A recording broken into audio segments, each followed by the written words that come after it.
Hi, Roy. Obviously, you've been here before, but it's been a little while. How are you feeling just the night before fight night? Actually, feeling pretty good. It's surprisingly, but I'm feeling pretty good. How has this experience been, getting back into shape, getting back into fight shape? How's it all been? Been the craziest thing you ever could imagine, brother. Been really, really crazy, you know.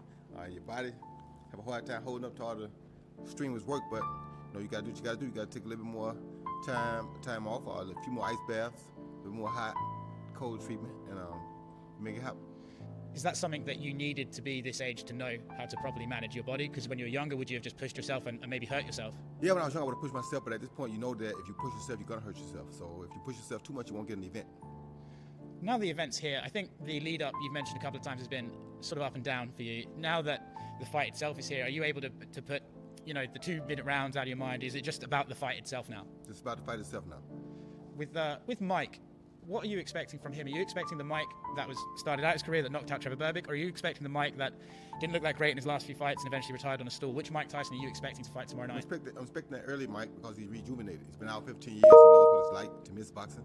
He realizes what he had, and he's seeking to get that back now. Because when he fought the last few fights he fought, he wasn't really in a mindset of being who he once was. His mindset had dwindled. The fight had dwindled. Now the fight is back. So now he has a desire to want to come out and be who he once was, do what he know he once could do. So with that being said, you got to expect the good Mike to come. I mean, you got to think about it, man. I seen Mike a few probably about 2 years ago. Looked like he was about almost 250 pounds. Now he's 220. You don't think he's serious? Let's talk about the serious conversation. I can't imagine how, for you and Mike, how frustrating it must be to put your bodies through a training camp and then right at the week of the fight, people are going to be like, it's not real this, it's not real that. Is that frustrating for you? And do you think the moment the fight starts, people are going to realize this is a real fight? For us, we don't ever look at it as not real. He knows I'm Roy Jones. Roy Jones come out there to do you bad. I know he's Mike Tyson. Mike Tyson come out there to take you out.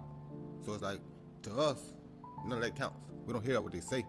We don't even hear what the commission say. It's not our job. Our job is to go out and do what we do. Do you anticipate having to spend maybe the first and second, maybe even third round just sticking and moving before? Yeah, that's what I expect. I want to come out early. I have to figure out my ways and figure out my times to attack, but I do have to let him know that I'm there. But I want to try to work him into a couple rounds, get him started, then see how quick I can get him to fatigue. If I can get him to a fatigue situation, then I can work a lot better. But early, he's very dangerous, and he's probably going to be dangerous all night. Even when he's fatigued, he's dangerous. So. There are some guys, especially if they're a bit smaller than you, if you want to fatigue them, you can lean on them, get in the clinch and sort of pull them down. But for him, he's obviously a bigger guy and he's much more explosive. Is that sort of off the cards for you, or do you think you have the strength to hold him in the clinch and try and pull on his body and get the lactic acid going? I do have to hold him on the clinches and try to get the lactic acid going because he's very dangerous when he's at his own distance. So you got to get all the way up on him or all the way away from him. Is it different fighting a guy like Mike because you watched him in his prime, you know every combination he has, right? We know the punches he likes. So does that make it easier for you knowing, like, well, if this left hook's coming, the uppercut's probably coming after, or does it just make no difference at all? It makes no difference because you know it, but you don't know what speed he's going to be at. And that speed will be determined by who he is that particular night, how he's feeling that night. So it's like, he know my combination somewhat too, but he don't know what speed or velocity I'm going to throw him at because I'm an off-speed thrower. You know what I mean? So you never know which one has a zip on it, which one's not. Same with him. Do you think in the build-up to this, obviously because he hasn't boxed for so long and because he was such a big celebrity in his prime, do you think people are sort of underestimating you, or sort of it's like the Tyson show and you're not getting the respect that you deserve?